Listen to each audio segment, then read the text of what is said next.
ಶ್ರೀ ಧರ್ಮಸ್ಥಳ ಗ್ರಾಮಾಭಿವೃದ್ಧಿ ಯೋಜನೆಯ ಮೂಲಕವಾಗಿ ತಿಪಟೂರಿನಲ್ಲಿ ಇದೀಗ ಮತ್ತೊಂದು ಕೆರೆಯನ್ನು ಅಭಿವೃದ್ಧಿಪಡಿಸೋದಕ್ಕೆ ಮುಂದಾಗಿರುವಂತಹದ್ದು.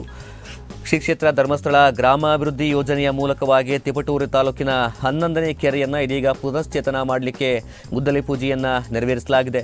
ತಿಪಟೂರು ತಾಲೂಕಿನ ಬಿದರೆಗುಡಿ ವಲಯದ ಚಟ್ನಹಳ್ಳಿ ಗ್ರಾಮದ ನಮ್ಮೂರು ನಮ್ಮ ಕೆರೆ ಕಾರ್ಯಕ್ರಮದಡಿ ಈ ಒಂದು ಗುದ್ದಲಿ ಪೂಜೆಯನ್ನು ನೆರವೇರಿಸಲಾಗಿರುವಂತಹದ್ದು. ಕೋಡಿಯಮ್ಮನ ಕಟ್ಟೆಯ ಕೆರೆ ಕಾಮಗಾರಿಯ ಗುದ್ದಲಿ ಪೂಜೆ ತಡಸೂರು ಗ್ರಾಮ ಪಂಚಾಯತ್ ಅಭಿವೃದ್ಧಿ ಅಧಿಕಾರಿ ಸಿದ್ದೇಶ್ ಹಾಗೆ ಜಿಲ್ಲಾ ನಿರ್ದೇಶಕ ಸತೀಶ್ ಸುಣ್ಣ ಸಮ್ಮುಖದಲ್ಲಿ ಈ ಒಂದು ಕಾರ್ಯಕ್ರಮವನ್ನು ಅತ್ಯಂತ ಯಶಸ್ವಿಗೊಳಿಸಲಾಗಿದೆ. ತಿಪಟೂರು ತಾಲೂಕಿನ ಬಿದರೆಗುಡಿ ವಲಯದ ಚಟ್ನಹಳ್ಳಿ ಗ್ರಾಮದಲ್ಲಿ ಶ್ರೀ ಕ್ಷೇತ್ರ ಧರ್ಮಸ್ಥಳ ಗ್ರಾಮಾಭಿವೃದ್ಧಿ ಯೋಜನೆಯ ವತಿಯಿಂದ ನಮ್ಮೂರು ನಮ್ಮ ಕೆರೆ ಕಾರ್ಯಕ್ರಮದಡಿ ಕೋಡಿಯಮ್ಮನ ಕಟ್ಟೆಯ ಕೆರೆ ಕಾಮಗಾರಿಯ ಗುದ್ದಲಿ ಪೂಜೆಯನ್ನು ತಡಸೂರು ಗ್ರಾಮ ಪಂಚಾಯತ್ ಅಭಿವೃದ್ಧಿ ಅಧಿಕಾರಿ ಸಿದ್ದೇಶ್ ಹಾಗೂ ಗ್ರಾಮಾಭಿವೃದ್ಧಿ ಯೋಜನೆ ಅಧಿಕಾರಿಯಾಗಿರ್ತಕ್ಕಂಥ ಸತೀಶ್ ಅವರು ಕೂಡ ಒಂದು ಮುಂದಾಳತ್ವದಲ್ಲಿ ಈ ಒಂದು ಕೆರೆ ಅಭಿವೃದ್ಧಿಯ ಯೋಜನೆಗೆ ಚಾಲನೆಯನ್ನು ಕೊಟ್ಟಿದ್ದಾರೆ.